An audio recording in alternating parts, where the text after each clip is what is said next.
আসসালামু আলাইকুম। সকলকে কাজশক্তি ক্ষমতার ২য় ক্লাসে স্বাগতম।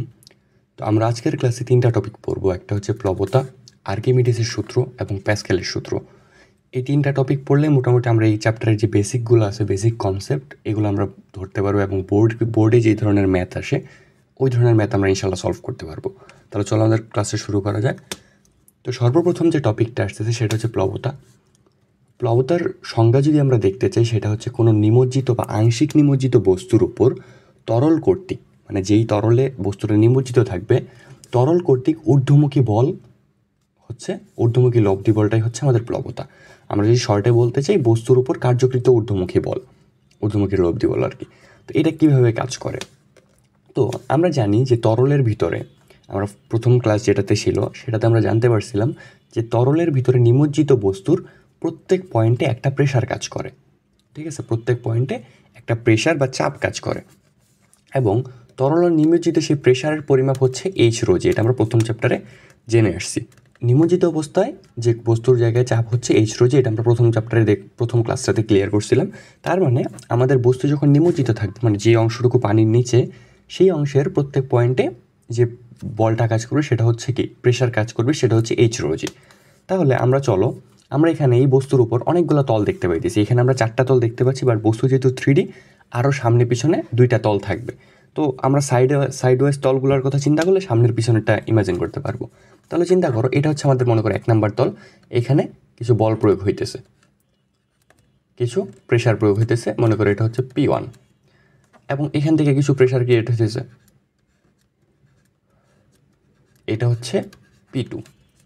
ডান দিক থেকে কিছু প্রেশার ক্রিয়েট হবে, এটা হচ্ছে আমাদের P3, এবং বাম দিক থেকে কিছু প্রেশার ক্রিয়েট হবে, এটা হচ্ছে আমাদের P4। ওকে, তো আমরা এটা হচ্ছে খুবই ক্ষুদ্র অ্যামাউন্ট অফ পয়েন্টে চিন্তা করব, যে এটা হচ্ছে আমাদের পুরো এরিয়া। তো এরিয়ার খুবই ক্ষুদ্র একটা অংশ নিয়ে আমরা চিন্তা করব, ঠিক আছে? তাহলে আমাদের কাজটা অনেক সহজ হবে। তো এরিয়ার ক্ষুদ্র একটা অংশ নিয়ে যদি আমরা কাজ করি, আমরা এখানে মনে করো যে আমরা তো উপরে নিচেরটা একটু পরে দেখি, আগে সাইড ওয়াইজটা দেখে নিই। তো সাইডের কথা যদি আমরা চিন্তা করি, মনে করো একটা পার্টিকুলার পয়েন্ট, যে এই পাশ থেকে যতটুকু হাইটে, মানে এই যে এই হাইটটুক, মনে করো এই পাশ থেকে এইচ হাইটে, এবং তার অপোজিট দিকে ঠিক এইচ হাইটে আরেকটা বল কাজ করতেছে, আরেকটা প্রেশার কাজ করতেছে। দুইটাই মনে করো কোন হাইট থেকে? এইচ হাইট থেকে। তো এইচ হাইট থেকে যখন প্রেশার কাজ করে, তখন আমরা সেই প্রেশারের মাপটা কত? যে এইচ রোজি। তার মানে আমার এখানের যে প্রেশারটা সেটা হচ্ছে এইচ রোজি, এবং এখানের যে প্রেশারটা সেটা হচ্ছে এইচ রো জি। আচ্ছা, তো আমরা জানি যে প্রেশার যেখানে থাকবে, মানে P is equal to F by A. তার মানে যেখানে আমাদের প্রেশার থাকবে সেখানে আমাদের একটা বলও থাকবে, সেটা হচ্ছে কত? F is equal two P A. এবং আমরা এখানে বলছিলাম আমরা যে তলের এরিয়াটা নিব, তলের যে আয়তনটা নিব, সেটা আমরা খুবই ক্ষুদ্র অ্যামাউন্ট অফ আয়তন নিব, ঠিক আছে? খুবই ছোট, যাতে আমাদের কাজ করতে সুবিধা হয়, কারণ সব দিকে তলের আয়তন সমান নাও হইতে পারে, এর জন্য আমরা খুবই ক্ষুদ্র আয়তন নিয়ে চিন্তা করব। তাহলে আমরা যদি ক্ষুদ্র আয়তন, যে আয়তনটা আছে, যেই যতটুকু আয়তন নিয়ে আমরা কাজ করব, সরি আয়তন না, এরিয়া, যতটুকু ক্ষেত্রফল নিয়ে আমরা কাজ করব, সেটাকে ধরলাম আমরা হচ্ছে ডিএ। যতটুকু এরিয়া নিয়ে আমরা কাজ করব সেটাকে ধরলাম কি? সেটা হচ্ছে ডিএ। তাহলে আমাদের একটা জিনিস চিন্তা করি, যে আমাদের এই পয়েন্টটাতে, এটা মনে করো হচ্ছে আমাদের যে পয়েন্টটা আছে, এই পয়েন্টে এটা হচ্ছে আমাদের প্রেশার। তাহলে আমাদের ফোর্স কত হবে? আমাদের ফোর্স হবে হচ্ছে প্রেশার, আমার প্রেশার যেটা আছে এইচ রোজি, তার সাথে আমার এরিয়াটা গুণ। তো এরিয়া আমি কত নিছি? এরিয়া হচ্ছে ডিএ নিয়ে ক্যালকুলেট করতেছি। ডিএ মানে হচ্ছে ডেরিভেটিভ হবে এরকম, ডিএ হচ্ছে অনেকগুলো ইন্টিগ্রেট করার পরে আমাদের পুরো এরিয়াটা আমরা পাবো, ঠিক আছে? তো ইন্টিগ্রেশনের একটু কনসেপ্ট এখানে বললাম, যে আমরা হচ্ছে খুব ক্ষুদ্র অ্যামাউন্ট অফ এরিয়া নিয়ে এখানে কাজ করতেছি। তার মানে আমার ফোর্সটা কত হবে? ফোর্সটা হবে হচ্ছে ডিএ এইচ রো জি, ঠিক আছে? একবারে ক্ষুদ্র অ্যামাউন্টে কতটুকু কাজ করে, এবং এটা যদি আমরা পুরো তল জুড়ে ইন্টিগ্রেট করি, তাহলে আমরা ফুল তলের এরিয়াটা পাবো। আচ্ছা, তাহলে এই পাশ থেকে আমাদের ফোর্সটা কত হবে? এটা হচ্ছে আমাদের প্রেশার, তাহলে আমাদের ফোর্স কত হবে? এই পাশ থেকেও আমার এরিয়া যেটা আছে, মানে ডিএ ইন্টু প্রেশার, মানে হচ্ছে এইচ রো জি। তাহলে দেখো আমাদের দুই পাশের ফোর্স কিন্তু সমান, এই পাশেরটাও ডিএ এইচ রো জি, এই পাশেরটাও ডিএ এইচ রো জি। এখানে ডিএ মানে হচ্ছে খুব ক্ষুদ্র আয়তন, ক্ষুদ্র ক্ষেত্রফল। তাহলে এইভাবে করে আমরা যদি প্রত্যেক পয়েন্ট চিন্তা করি, প্রথম থেকে শেষ পর্যন্ত, দেখো একজন আরেকজনকে নালিফাই করে দিতেছে, একজন বাম দিকে প্রেশার দিতেছে, ফোর্স দিতেছে প্রেশারের সাথে, একদিকে হচ্ছে বাম দিকে দিতেছে, আরেকজন ডান দিকে দিতেছে। তো আলটিমেটলি আমার এখানে যে নেট বল, আমার যেখানে নেট বলটা আছে সেটা কত, সেটা হচ্ছে 0। তো এইভাবে করে আমার যে সাইড ওয়াইজ যে তলগুলো আছে, এই যে সাইডের যে তলগুলা, এরা একজন আরেকজনকে নালিফাই করে দেয়। এদের বলগুলা বস্তুর উপর ইফেক্টিভ থাকে না, ইফেক্টিভ থাকে কিন্তু তাদের যে নেট বল বা লব্ধি বল ওইটা হচ্ছে 0, কারণ একজন বাম দিকে দিতেছে, একজন ডান দিকে দিতেছে। এভাবে সিমিলারলি কাজটা হয় কোন দিকে, সামনে পিছনে যে তলটা থাকে তার সাথেও। তো এইভাবে করে আমার যে ডান বাম এবং সামনে পিছের তলগুলো আছে, এদের যে বলটা আছে সেটা নালিফাই হয়ে যায়। বাকি থাকে কোনগুলা, বাকি থাকে হচ্ছে আমাদের উপর নিচের বলগুলা। ঠিক আছে, তো উপর নিচের বলগুলো আমরা যদি এখানে আরেকবার একটা ড্র করি, একটা ফিগার। এখন আমরা যদি এর উপরের প্রেশারটা, মানে আমার এখানে যে প্রেশারটা ছিল সেটা কত ছিল, সেটা ধরছিলাম আমরা P1, সরি, সেটাকে ধরছিলাম আমরা P1, এবং নিচের থেকে যে প্রেশারটা সেটাকে ধরছিলাম আমরা P2। ওকে, তাহলে এইখানে দেখো, তাহলে কি হবে, আমরা একটা বেসিক ক্যালকুলেশন করতে পারি যে আমি বস্তুর হাইটটাকে কি ধরছি, বস্তুর হাইটটাকে আমি ধরলাম h, মনে করি বস্তুর হাইটকে ধরলাম h। এই পাশে বস্তু যতটুকু নিমজ্জিত আছে সেই হাইটটাকে ধরলাম h1, এবং একবারে বস্তু সর্বশেষ মাথায় সেটা তাহলে কি কত হবে, h1 প্লাস h, আমার এতটুকু আর বস্তুর হাইটটা। এই হচ্ছে আমার 3টা হাইট। তাহলে আমার যে 1 নাম্বার প্রেশারটা P1টা কত হবে, আমরা জানি যে h উচ্চতায় যখন নিমজ্জিত থাকে তখন সে উচ্চ চাপ কত হয়, h রো জি। তার মানে এখানে h1 উচ্চতায় আছে, তার মানে আমার এখানের P1টা হবে কত, এখানে আমার P1 যেটা আছে সেটা হবে হচ্ছে h1 রো জি, h1 রো জি। তাহলে h1 রো জির সাথে আমরা যদি পুরা এরিয়াটা চিন্তা করি, যে পুরা এরিয়ার উপর বল কতটুকু, ঠিক আছে, পুরা টোটাল এরিয়াতে বল কতটুকু হবে, তো টোটাল এরিয়াটা হচ্ছে কত, এ, সর্বমোট যে ক্ষেত্রফল, সর্বমোট ক্ষেত্রফল কত, সর্বমোট ক্ষেত্রফল হচ্ছে ধরলাম এ। তাহলে আমাদের F1 কত হবে, যেহেতু আমাদের ফোর্সের সাথে সাথে একটা কি প্রেশারের সাথে সাথে একটা বল আসবে, সেই বলটা কত হবে, বলটা হচ্ছে AH1 রো জি, প্রেশার ইন্টু ক্ষেত্রফল, যেটা আমাদের যে আগের ফর্মুলাটা আমরা এখানে দেখছিলাম, প্রেশার ইন্টু ক্ষেত্রফল, সেখান থেকে আসলো কি AH1 রো জি। এখন যদি সিমিলার কাজটা আমরা P2 এর সাথে করি, তাহলে দেখো P2 এর হাইট কতটুকু, P2 এর হাইট হচ্ছে H1 প্লাস H। তার মানে আমার এখানে প্রেশারটা কত হবে, যে H1 plus H into rho g. এবং এই রোটা কিসের, রো হচ্ছে তরলের, এই যে আমার যে রোটা আছে, রো হচ্ছে কিসের, তরলের ঘনত্ব, যেই তরলে ডুবন্ত থাকবে সেই তরলের ঘনত্ব। ওকে, তাহলে আমার এখানে P2 যেহেতু H1 plus H rho g, তো এর সাথে আমি কী করতে, এখানে যদি আমি F2 বের করতে যাই, মানে বল, আমার যে বলটা আছে সেটা কত হবে, বলটা হবে হচ্ছে এ ইন্টু, কারণ আমার আয়তন ক্ষেত্রফল হচ্ছে A into H1 plus H rho g. তো এটা যদি আমরা গুণ করি, আমরা ভ্যালু পাবে হচ্ছে AH1 rho g plus AH rho g. তাহলে দেখো এখানে আমরা এখানে ইজিলি বুঝতে পারতেছি যে আমার F2টা কী হবে, F1 থেকে বড় হবে।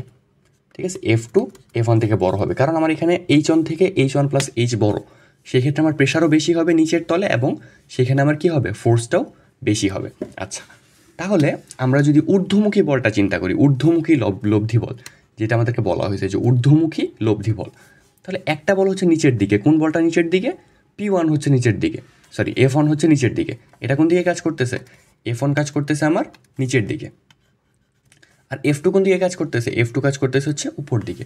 এবং আমরা এখানে দেখতেছি যে F2 হচ্ছে বড়, তার মানে উপরের দিকের যে বলটা থাকবে সেটা কি হবে, বড়, তার মানে বস্তু উপরের দিকে একটা ফোর্স ফিল করবে। আচ্ছা, তাহলে আমাদের উপরের দিকে লব্ধি বলটা কত হবে, আমাদের ঊর্ধ্বমুখী লব্ধি বলটা হবে হচ্ছে F2 মাইনাস F1। তো F2 কত, F2 হচ্ছে AH1 rho g plus AH rho g, এবং F1 কত, F1 হচ্ছে AH1 রো জি। তাহলে আমার AH1 রো জি কাটা যাবে, তার মানে আমার এখান থেকে আমি কী বলতে পারি, আমার ঊর্ধ্বমুখী লব্ধি বল অথবা প্লবতা কত হবে, AH রো জি। এই হচ্ছে আমরা এখান থেকে প্লবতা পেলাম AH রো জি। আচ্ছা, তো এই প্লবতার জিনিসগুলো কি মিন করতেছে, এখানে H হচ্ছে এরিয়া, ঠিক আছে। তো আচ্ছা, এখান থেকে একটা জিনিস দেখো, যে H তো এরিয়া, আমরা ভলিউম হিসেবে কি জানি, ভলিউম বা আয়তন হিসেবে কি জানি, আমরা যদি আয়তনের ফর্মুলা খুঁজতে যাই, তাহলে আমরা আয়তনের ফর্মুলা কী পাবো, আয়তন বা ভলিউম, সেটার ফর্মুলা পাবো কি? সেটার ফর্মুলা হচ্ছে এরিয়া ইন্টু হাইট, ঠিক আছে, ক্ষেত্রফল ইন্টু উচ্চতা। তাহলে আমি এই ক্ষেত্রফল ইন্টু উচ্চতারে কি বলতে পারি না? এই ক্ষেত্রফল ইন্টু উচ্চতারে আমি আয়তন বলতে পারি না? তাহলে আমার এখানে প্লবতার আমি আরেকটা ফর্মুলা পাবো, সেটা হচ্ছে কি? প্লবতার ফর্মুলা সেটা হচ্ছে কি ভি রো, ঠিক আছে, ভি রো জি। তো এখানে ভি রো জি কোনটা কী হবে? ভি রো জির এখানে ভি হচ্ছে তোমার নিমজ্জিত আয়তন, এটা আমাদের মাথায় রাখতে হবে। এটা কিন্তু পুরো বস্তুর আয়তন না, যতটুকু নিমজ্জিত থাকবে ততটুকুই নিমজ্জিত আয়তন। এখানে আমাদের পুরো বস্তুটা বেরোছে, কারণ আমরা পুরো বস্তুটাকে আমরা এখানে ডুবন্ত ধরছিলাম, নিমজ্জিত ধরছিলাম, নিমজ্জিত আয়তন। রো হচ্ছে গিয়ে তরলের ঘনত্ব,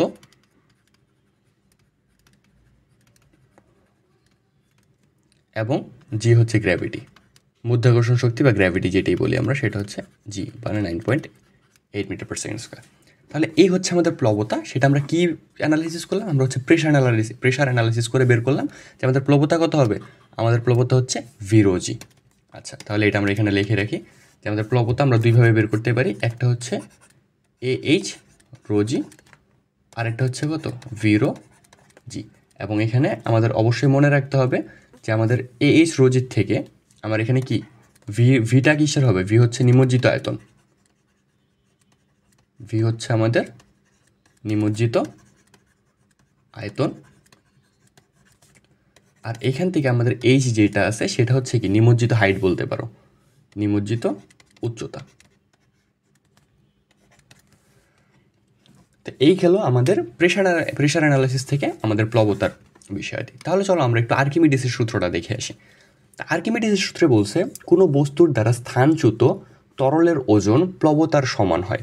প্লবতার সমান, বা এখানে হচ্ছে আর্কিমিডিসের সূত্রে ছিল হচ্ছে যে ঊর্ধ্বমুখী লব্ধি বলের সমান, বা আমরা এতক্ষণে জানি কি যে ঊর্ধ্বমুখী লব্ধি বলে কি আমার প্লবতা। তো প্লবতা কি? প্লবতা হচ্ছে ঊর্ধ্বমুখী লব্ধি বল। আচ্ছা, স্থানচ্যুত তরল বলতে কি? এখন একটা জিনিস চিন্তা করো, আমরা তো এখানে বস্তুটা ডুবাই দিছি। মনে করো আমার যে বস্তুটা আছে ভিতরে, এই বস্তুটা কি এখন এখানে নাই। বস্তুটা কোথায় আছে? বস্তুটা মনে করো উপরে আছে, বস্তুটাকে আস্তে আস্তে নিচে নামানো হইতেছে এবং এই পানিটা পরিপূর্ণ আছে। তাহলে বস্তুটা যখন এই জায়গাতে থাকবে তখন কি হবে? পানি অপসারিত হবে না? পানি একটা পরিমাণ পানি কি হবে? নিচে পড়ে যাবে। এবং সেই পানিটা কতটুকু পানি হবে? আমার বস্তুর ভলিউম যতটুকু, মনে করো আমার বস্তুর আয়তন কত, আমি ধরলাম আমার বস্তুর আয়তন হচ্ছে ভি,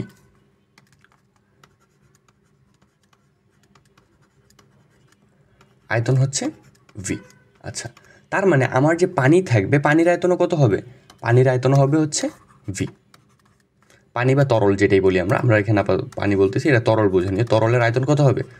তরলের আয়তন হবে হচ্ছে ভি, কারণ কি সমান পরিমাণ জায়গা দখল করবে।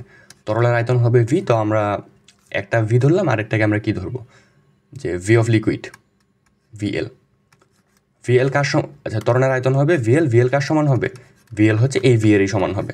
তো ভিএল দ্বারা হচ্ছে ভলিউম অফ লিকুইড বুঝাইতেছি, এটা বুঝে নিই। ওকে, তাহলে আমরা কি জানি? আমরা তো এটুকু জানি যে একটা বস্তু যতটুকু জায়গা দখল করবে আর একটা বস্তু ততটুকু জায়গায় ছাড়তে হবে। তার মানে এটা যখন পরিপূর্ণ ছিল, আমি যখন বস্তুটাকে ডুবাবো, এই বস্তুর ভলিউম বা আয়তন যতটুকু, সেই পরিমাণ পানি কি হবে? নিচে পড়ে যাবে। এখানে বলতেছে যে বস্তুর ওজন, আমার যে স্থানচ্যুত বস্তুর ওজন সেটা কার সমান হবে? প্লবতার সমান হবে। তাহলে আমি কি বলতে পারি যে প্লবতার সমান কার ওজন? আমার যে স্থানচ্যুত বস্তু আছে সেটার ওজন। তা আমি এখানে লিখলাম প্লবতা। আমরা প্লবতার ফর্মুলা ইয়েটা বের করতে চাইতেছি। প্লবতা কার সমান হবে? স্থানচ্যুত বস্তুর ওজন। তো স্থানচ্যুত বস্তুর ওজন মানে কি? M G. এম কার? আচ্ছা ধরো এম জি না, এম এল অফ জি, মানে ম্যাস অফ লিকুইড ইন্টু জি। তো ম্যাস অফ লিকুইড কি? কোনো বস্তুর ভর, কোনো বস্তুর ভরকে আমরা কি লিখতে পারি? কোনো বস্তুর ভরকে লেখা যায় ভলিউম ইন্টু ডেনসিটি, ঠিক আছে? কোনো বস্তুর ভরকে কি লেখা যায়? Volume into density. তো এটা কোন ফর্মুলা থেকে আসছে? আমরা ডেনসিটির ফর্মুলা জানি কি, যে এম বাই ভি। কারণ ডেনসিটি মানে কি? একক ক্ষেত্রফল একক ঘনত্বে, একক ঘনমিটারে ঘন এককে ভরের পরিমাণ, ঠিক আছে? ডেনসিটি কি? একক ঘন এককে ভরের পরিমাণ। তো এখান থেকে আমরা হচ্ছে এই ফর্মুলাটা পাই, যেটা কি M is equal to V rho. তাহলে M L is equal to কী হবে? M L is equal to হচ্ছে V of L into rho of L into g, ঠিক আছে? তো এখানে ভি অফ এল কোনটা হবে? ভি অফ এল সমান আমি কি জানতাম যে বস্তুর আয়তনের সমান, বস্তুর আয়তনের সমান রো অফ এল, আমরা সব জায়গায় যতগুলো জায়গায় ঘনত্ব চিন্তা করছি আমরা লিকুইডের ঘনত্বই ধরছি, ঠিক আছে।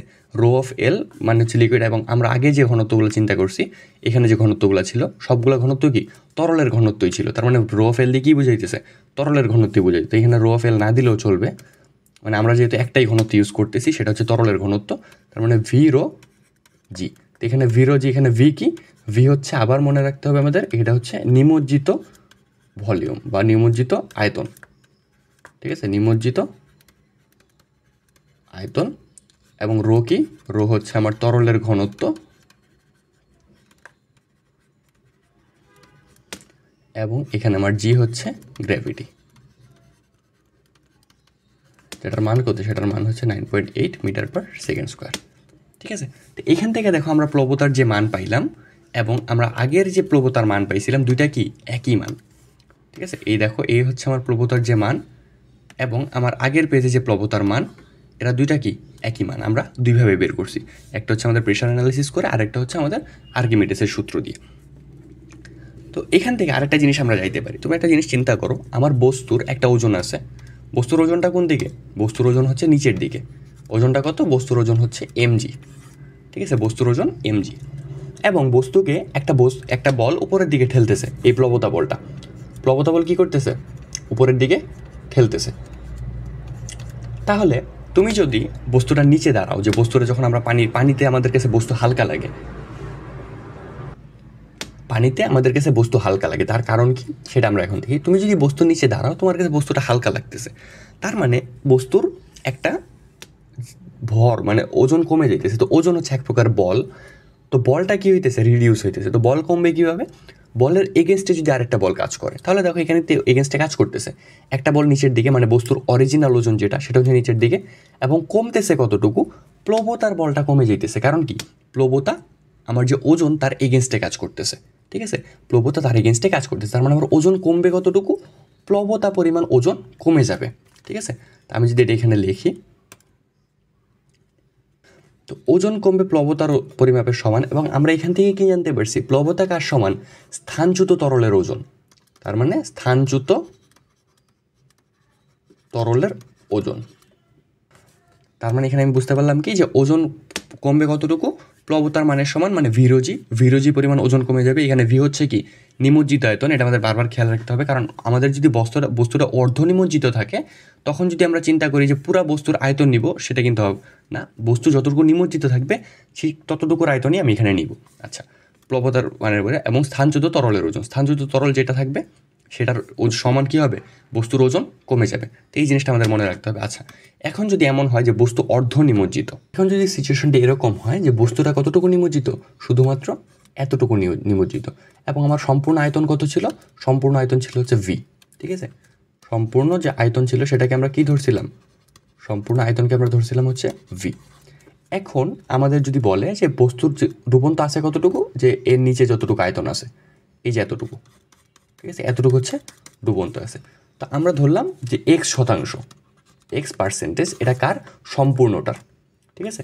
সম্পূর্ণ যে ভলিউম আছে, সম্পূর্ণ ভলিউমের X অংশ হচ্ছে আমার ডুবন্ত অংশ, মানে ইমার্সড পার্সন, আমি যদি VI বলি, ইমার্সড ভলিউম, সেটা কত হবে, আমার সম্পূর্ণ যে ভলিউম, টোটাল ভলিউম, তার কত অংশ, X%, তার মানে সেটা কী হবে, VX বা XB ডিভাইডেড বাই 100, এটা হচ্ছে আমাদের VI। তখন আমার এর উপর প্লবতা মান কত হবে, আমরা জানছিলাম কি যে প্লবতার সমান কী হবে, ইমার্সড ভলিউম বা ডুবন্ত বা নিমজ্জিত ভলিউম কত, VXV divided by 100 into rho কোনটা, রো হচ্ছে আমার তরলের যে ঘনত্বটা আছে, রো ইন্টু জি। এটা হবে তখন আমার আংশিক ডুবন্ত অবস্থায়, ঠিক আছে। আংশিক ডুবন্ত কীভাবে, আমি যদি চিন্তা করি যে X% ডুবছে, X% ডুবন্ত আছে, তখন এটা হচ্ছে আমার আংশিক ডুবন্ত অবস্থায় প্লবতার ফর্মুলা, ঠিক আছে। তো সেখানে এক্স কী হবে, এক্স হচ্ছে কত অংশ, কত শতাংশ নিমজ্জিত আছে, ঠিক আছে, এটা হচ্ছে আমাদের এক্স এর মান, কত শতাংশ নিমজ্জিত। বাকি সব কিছু জানি, ভি হচ্ছে সর্বমোট আয়তন। তো এটা হচ্ছে আমাদের যখন বস্তু আংশিক ডুবন্ত অবস্থায় থাকবে, ঠিক আছে, এবং তখন পানিও অপসারিত হবে কতটুকু, এই প্লবতার মানের সমান পানি অপসারিত হবে, ঠিক আছে, পানি কতটুকু অপসারিত হবে, প্রবণতার সমান, এবং আমাদের যে ওজন কমবে, হ্রাসপ্রাপ্ত ওজন কতটুকু হবে, হ্রাসপ্রাপ্ত ওজন কার সমান হবে, প্লবতার সমান হবে।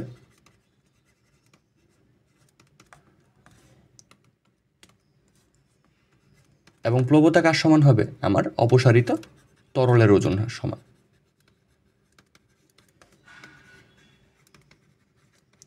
তো এই সম্পর্কটা আমাদের ভালোভাবে মনে রাখতে হবে। হ্রাসপ্রাপ্ত ওজন সমান হচ্ছে প্লবতা হচ্ছে অপসারিত ওজনের সমান। এবং প্লবতার ফর্মুলা কি, প্লবতার ফর্মুলা হচ্ছে VI ρ G। আচ্ছা, VI কিছুক্ষণ আগে আমি V বলছি, এখন VI বলছি, এটা নিয়ে হওয়ার কিছু নেই। V বলতে, আচ্ছা দাঁড়াও, VI লেখার দরকার নেই, V লিখি এখানে। তো এখানে V বলতে আসলে কি বোঝানো হয়েছে, V বলতে আসলে এখানে হচ্ছে নিমজ্জিত আয়তন বোঝানো হইতেছে, নিমজ্জিত আয়তন। উপরের পোর্শন আর নিচের পোর্শনে প্যাচ লাগাও না, ঠিক আছে। এখানে হচ্ছে আমি V বলতে হচ্ছে সর্বমোট আয়তন বলতেছি, এখানে হচ্ছে VA বলতে নিমজ্জিত আয়তন বুঝাইতেছি। এই দুটো হচ্ছে ডিফারেন্ট জিনিস, মানে দুই সাইন আমি ইউজ করছি এই জায়গায়। তো এটা নিয়ে করো না, এই যে এই অংশটা শুধুমাত্র আমার এই ফিগারের সাথে রিলেটেড, ঠিক আছে। আর এটা হচ্ছে সার্বজনীন, এটা হচ্ছে আমাদের সার্বজনীন।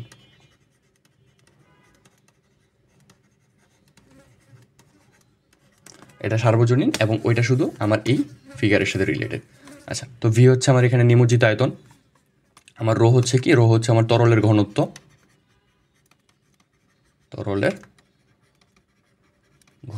এবং G হচ্ছে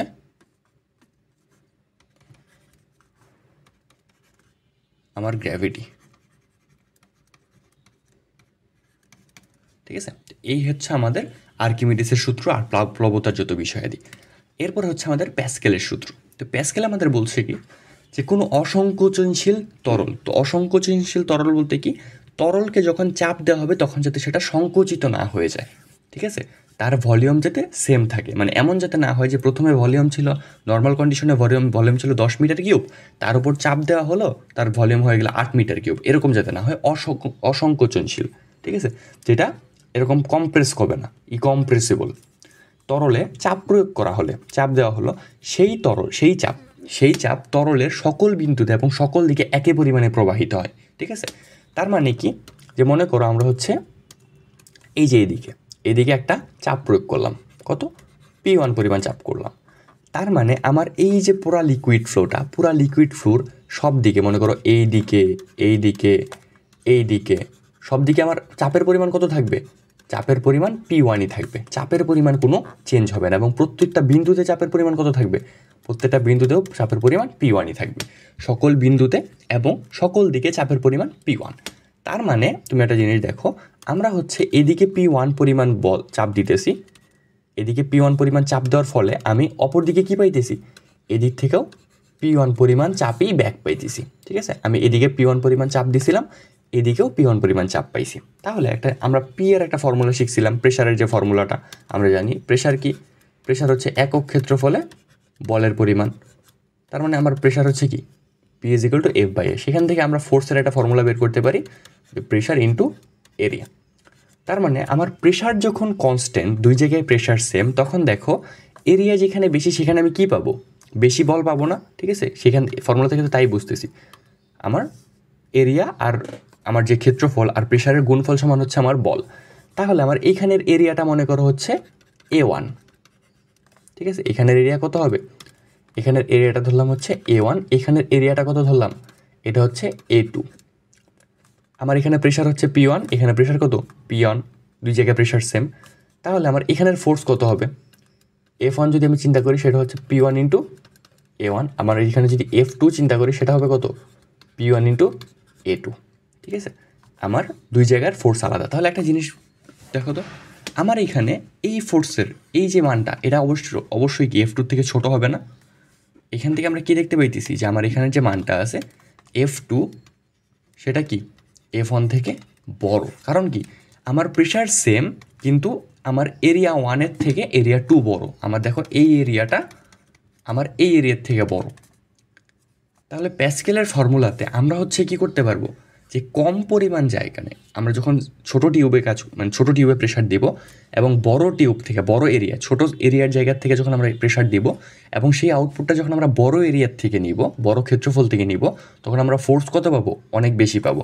তুমি চিন্তা করো, এখানকার এরিয়া যদি মনে হয় 1 মিটার কিউব এবং এখানকার এরিয়া যদি হয় 100 মিটার কিউব, ধরলাম এটা হচ্ছে 100 মিটার কিউব, তাহলে তুমি যদি এখানে 1 নিউটন বল দাও, এখানে যে 1 নিউটন বল দাও, তুমি এখানে 100 নিউটন বলের আউটকাম পাবা।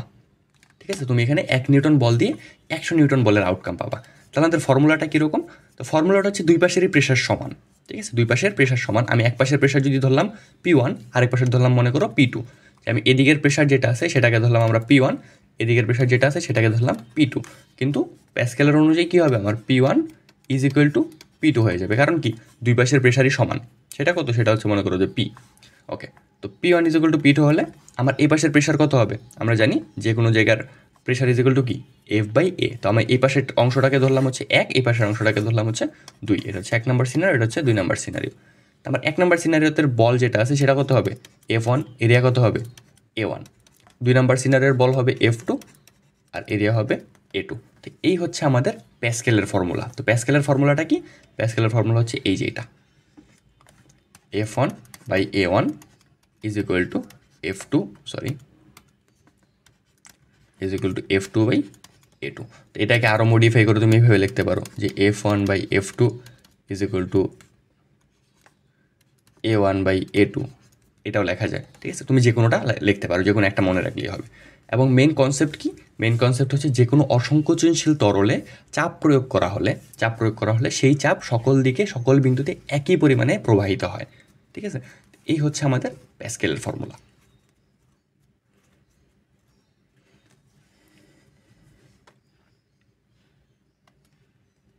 তো এরপর একটা বিষয় আছে, সেটা হচ্ছে কি বস্তু কি ডুববে নাকি ভাসবে। মনে করো আমার যে পানির ভিতরে, এটা হচ্ছে মনে করো আমার একটা ট্যাঙ্ক পানির, বলতে পারো যে এটা হচ্ছে পানির ট্যাঙ্ক, এবং এর উপর আমি একটা বস্তু ছাড়বো। তো এই বস্তুটা কি পানির ভিতরে ওই তরলে ডুবে যাবে নাকি ভেসে থাকবে, এরকম একটা জিনিস। আচ্ছা, তো এখানে তিনটা সিনারিও হইতে পারে। একটা হচ্ছে নিমজ্জিত, ঠিক আছে, একটা হচ্ছে নিমজ্জিত, একটা হচ্ছে আংশিক নিমজ্জিত, একটা হচ্ছে নিমজ্জিত ভাসমান। তো নিমজ্জিত ভাসমান মানে কি? সেটা হচ্ছে বরফের অবস্থা, বরফের যে অবস্থাটা থাকে সেটা। আমরা যখন বরফ পানিতে ছাড়ি তখন দেখবা বরফ সম্পূর্ণটা ডুবে গিয়ে পানির যে সারফেস, পানির যে উপরিভাগ, সেটার সাথে বরফের যে উপরিভাগ সেটা লেভেল হয়ে যায়। ঠিক আছে, সেটা হচ্ছে তুমি যদি একটা বরফের পারফেক্ট স্কোয়ার বক্স নাও, তখন দেখবা যে এটা যদি মনে করো আমাদের হয় পানির লেভেল, এই বরফটা ঠিক এইভাবে করে থাকবে। ঠিক আছে, এটা হচ্ছে নিমজ্জিত ভাসমান অবস্থা। আচ্ছা, তো এই তিন ধরনের সিনারিও হইতে পারে আমাদের এতে। তো এই তিন ধরনের সিনারিও কিসের উপর ডিপেন্ড করে? বেশিরভাগ ডিপেন্ড করে হচ্ছে কয়েকটা বিষয়ের উপর ডিপেন্ড করে। সর্বপ্রথম যেটা বলতে পারে সেটা হচ্ছে বস্তু ঘনত্ব। ঠিক আছে, বস্তুর ঘনত্ব। বস্তুর ঘনত্ব যদি আমার পানির ঘনত্ব থেকে বেশি হয়, তরলের ঘনত্ব থেকে বেশি হয়, মনে করো বস্তুর যে ঘনত্বটা আছে সেটা হচ্ছে PO, আর যে আমার তরলের ঘনত্ব আছে সেটা কি? সেটা মনে করো নর্মাল এটা হচ্ছে রো ও, আর এটা হচ্ছে নর্মাল রো। আমরা এতক্ষণ যেটা ইউজ করছি, নর্মাল রো কোনটা? নর্মাল রো হচ্ছে পানির ঘনত্ব, আর রো হচ্ছে অবজেক্টের ঘনত্ব। ভালো কথা। তো বস্তুর রো যদি পানির রো থেকে বেশি হয়, তরলের রো থেকে বেশি হয়, তখন কি হবে? আমরা জানি কি যে নিমজ্জিত অংশ, ঠিক আছে, নিমজ্জিত অংশের কী হবে? যে নিমজ্জিত অংশ ধরো যে পুরাটাই ডুববে, মানে হচ্ছে V। তার মানে দুই পাশে যদি V গুণ করে দিই, নিমজ্জিত অংশ V রো, এপাশে কী থাকবে? V rho. এবং আমাদের যে গ্র্যাভিটি আছে, গ্র্যাভিটি যদি আমি দুই পাশে গুণ করে দিই, V রো জি। ঠিক আছে, তাহলে এই দেখো এটা কোনটা, এটা হচ্ছে আমাদের প্লবতার মান। তুমি দেখো এটা হচ্ছে আমাদের প্লবতার মান। কেমনে?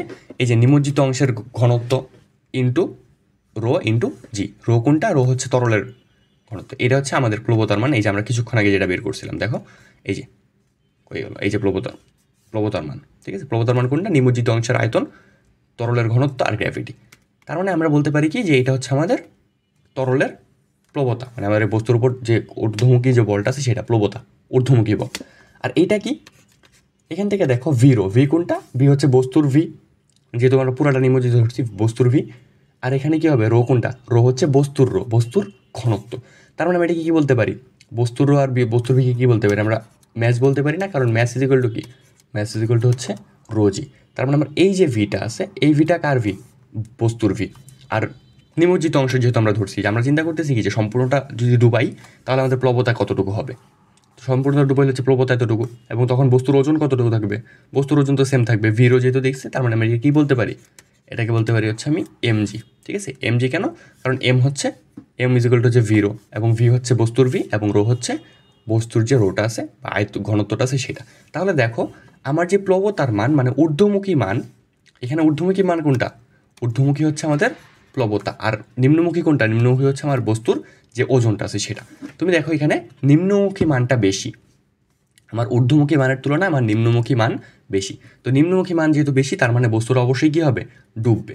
তো এরকম সিনারিও যখন হবে যে আমার বস্তুর আয়তন, বস্তুর ঘনত্ব আমার ইয়ের ঘনত্ব থেকে বেশি, তরলের ঘনত্ব থেকে বেশি, তখন আমার বস্তু কী হয়ে যাবে, ডুবে যাবে, ডুবে যাবে। তো এখানে রো, রো হচ্ছে বস্তুর ঘনত্ব, ঠিক আছে, বস্তুর ঘনত্ব, আর রো হচ্ছে কি, তরলের ঘনত্ব।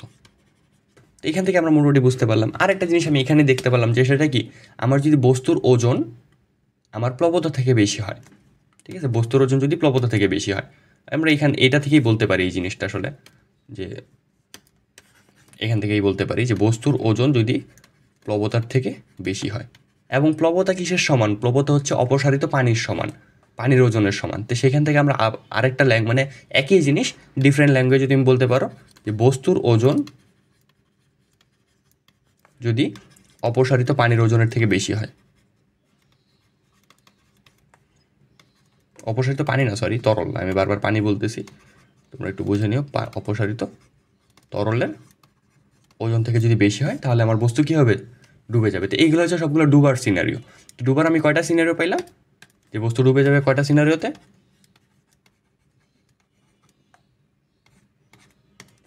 একটা হচ্ছে আমার ঘনত্ব, আমার বস্তুর ঘনত্ব যদি আমার তরলের ঘনত্ব থেকে বেশি হয় তাহলে, 2 নাম্বার হচ্ছে আমার বস্তুর ওজন, বস্তুর ওজন যদি আমার প্লবতার থেকে বেশি হয় তাহলে, এবং 3 নাম্বার হচ্ছে কি, আমার বস্তুর ওজন যদি অপসারিত তরলের ওজন থেকে বেশি হয় তাহলে, বস্তুর ওজন অপসারিত তরলের ওজন থেকে যদি বেশি হয়, তাহলে এই 3টা সিনারিওতে আমাদের বস্তু কী হয়ে যাবে, ডুবে যাবে। ওকে, এখন এরকম যদি হয় যে আংশিক ডুববে কখন, আমার বস্তু আংশিক ডুববে কখন, এটা যদি আমরা চিন্তা করি যে আংশিক কখন ডুববে। আচ্ছা, তো আংশিক নিমজ্জিতর কনসেপ্টটা কীভাবে, মনে করো আমরা এখানে একটা জ্ঞান আঁকার ট্রাই করি, যেমন আমাদের আংশিক হবে কখন, মনে করো এই একটা বস্তু, এটা কী করলাম, আমি আস্তে আস্তে ডুবানো শুরু করছি, ঠিক আছে, মনে করো প্রথমে এতটুকু আস্তে আস্তে ডুবানো শুরু করতেছি। এখানে বস্তুটাকে যখন আমি আস্তে আস্তে ডুবাবো তখন কি হবে, আমার নিমজ্জিত অংশের যে আয়তনটা আছে সেটা কি আস্তে আস্তে বাড়বে না, যখন আমি বস্তু ডুবানো শুরু করতেছি তখন কি হবে, নিমজ্জিত অংশের আয়তন আস্তে আস্তে বাড়বে, ঠিক আছে। তো এটাকে আমরা বললাম যে নিমজ্জিত আয়তন, সেটা কি হবে, আস্তে আস্তে বাড়বে, এবং নিমজ্জিত আয়তন যখন বাড়বে তখন আমার প্লবতাও কি হবে, বাড়বে না।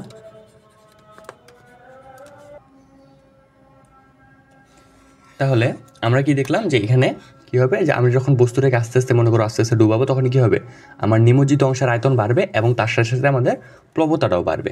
তাহলে বস্তুর ডুবার পিছনে কয়টা জিনিস কাজ করে আমরা জানি, একটা হচ্ছে বস্তুর ওজন, সেটা নিচের দিকে কাজ করে, আরেকটা হচ্ছে প্লবতা, যেটা উপরের দিকে কাজ করে।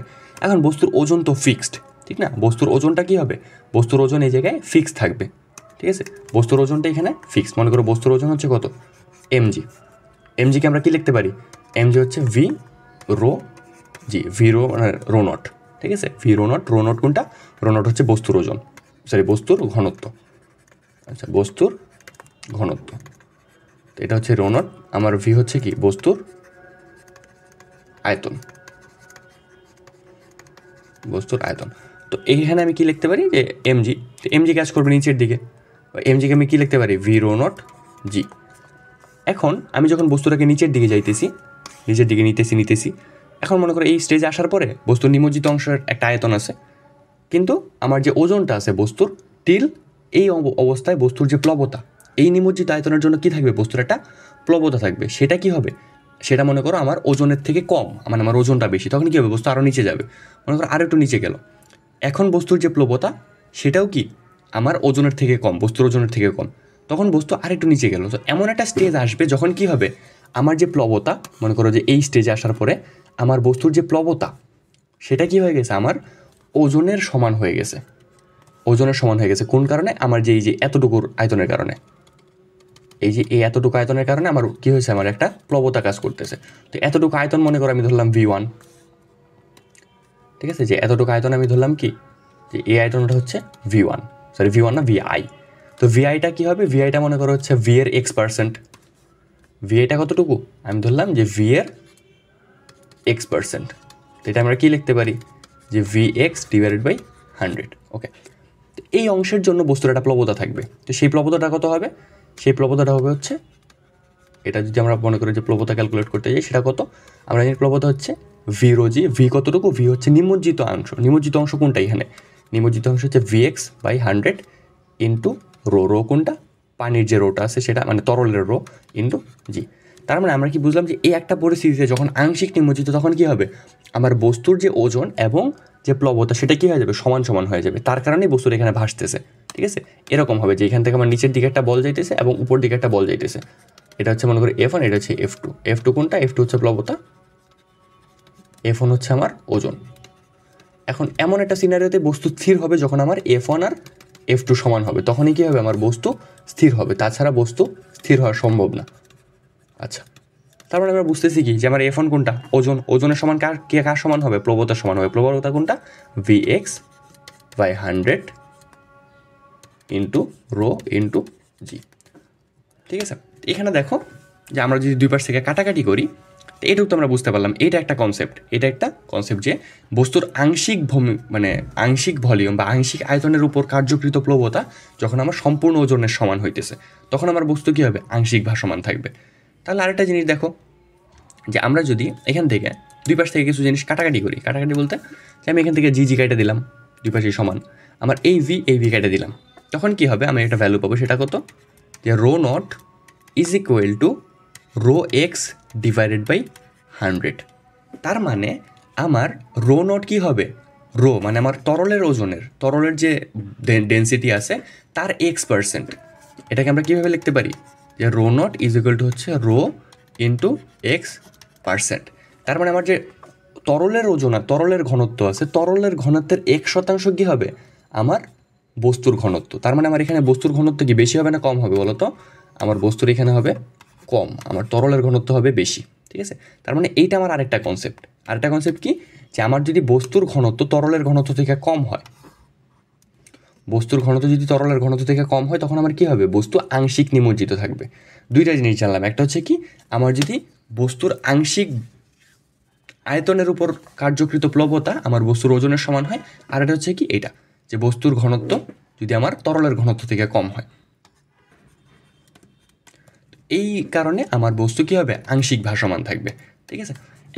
এখন কোনটা আরেকটা, সেটা হচ্ছে আমার যে নিমজ্জিত ভাসমান। যেটা নিমজ্জিত ভাসমানে কী হবে, তো নিমজ্জিত ভাসমানের ক্ষেত্রে কী হবে, এই মনে করো আমাদের বস্তু, সেটা কী হবে, এমন একটা জায়গায় গিয়ে কীভাবে ভাসমান থাকবে, যে এই যে একবারে ঠিক এইভাবে লেভেল থাকবে, এটা হচ্ছে নিমজ্জিত ভাসমান, ঠিক আছে। যে পানির সারফেসের সাথে বস্তুর সারফেস মিলিত থাকবে। তো এমন অবস্থায় বস্তুর ওজন কত হবে, বস্তুর ওজন তো চেঞ্জ হয় না, ঠিক আছে। বস্তুর ওজন কি থাকবে, যে আমার বস্তুর যে ওজন থাকবে mgকে আমরা কি লিখতে পারি, V ρ0g, ঠিক আছে, V ρ0g।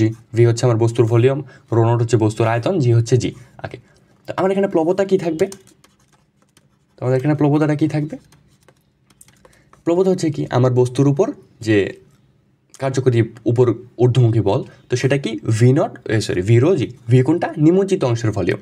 তো নিমজ্জিত অংশ কোনটা, এখানে তো পুরাটাই নিমজ্জিত, তার মানে আমার নিমজ্জিত অংশের ভলিউম হচ্ছে V ρg। তো রো কোনটা, রো হচ্ছে এখানে তরলের ঘনত্ব, ঠিক আছে, এটা হচ্ছে তরলের ঘনত্ব। প্লবতার ক্ষেত্রে আমার তরলের ঘনত্ব কাজ করে, কারণ প্লবতার যে বলটা সেটা দিবে কে, সেটা দিবে হচ্ছে তরল, তার জন্য তরলের ঘনত্বের সাথে রিলেটেড, ঠিক আছে। আর এখানে আমার ওজনের সাথে আমার বস্তুর ঘনত্ব রিলেটেড, বস্তুর ঘনত্ব। তার মানে আমি বুঝতে পারলাম কি যে এই পরিস্থিতিতে কি হইতেছে, এই পরিস্থিতিতে যেহেতু বস্তু স্থির, দেখো বস্তু কিন্তু নিচে যাইতেছে না, তার মানে কি আমার যে বস্তুর উপরের দিকে যে বলটা এবং নিচের দিকের বলটা সেটা কি হবে, সমান হবে। এর জন্য বস্তু নিচের দিকে যাইতেছে না। আমার উপরের দিকে বল কোনটা, প্লবতা, ঠিক আছে, এবং নিচের দিকের বল কোনটা, আমার যে এমজি বা ভর, ওজন, সেটা কি হইতেছে, সমান হইতেছে। না হলে কি হইতো, আমার যে ডুবন্ত মানে সম্পূর্ণ নিমজ্জিত, এই যে আমার যে সম্পূর্ণ নিমজ্জিত বস্তু সেটার মতো কি হতো, একবারে নিচে চলে আসতো। এখানে কিন্তু একবারে নিচে আসতেছে না, এখানে একটা জায়গায় স্থির হয়ে আছে। তাহলে আমি কি বলতে পারবো না এই জায়গায় যে আমার এখানে কি, যে আমার যে ওজন এবং প্লবতা সমান, তার জন্য তো এখানে স্থির হয়ে আছে F1/F2। আমরা যদি প্লবতাকে বলি F1 আর আমার এমজিকে যদি বলি F2, ঠিক আছে, প্লবতা F1, এমজি হচ্ছে F2, তাহলে আমি কি বলতে পারবো যে আমার প্লবতা আর যে ইয়েটা আছে ওজনটা সমান, মানে হচ্ছে F1 = F2 আমি বলতে পারবো। এর কারণে এখানে স্থির হয়ে আছে। তো F1 কোনটা, F1 হচ্ছে আমাদের প্লবতা, F2 হচ্ছে আমাদের এখানে কি, আমার ওজন, ঠিক আছে। তো প্লবতা আর ওজন সমান। তো প্লবতা কত, প্লবতা হচ্ছে আমাদের V/ρ/g। এখানে রো কোনটা, রো হচ্ছে তরলের ঘনত্ব, প্লবতার সাথে সবসময় তরলের ঘনত্ব আসে। আর এখানে ওজন কত হবে, ওজন হচ্ছে V/ρ0g। ρ0 কোনটা, ρ0 হচ্ছে বস্তুর ঘনত্ব। তো এখান থেকে যদি আমরা আবার কাটাকাটি করি, যে VV কেটে দিলাম, GG কেটে দিলাম, তখন কি থাকবে আমার এখানে, থাকবে শুধুমাত্র আমার ρ=ρ0।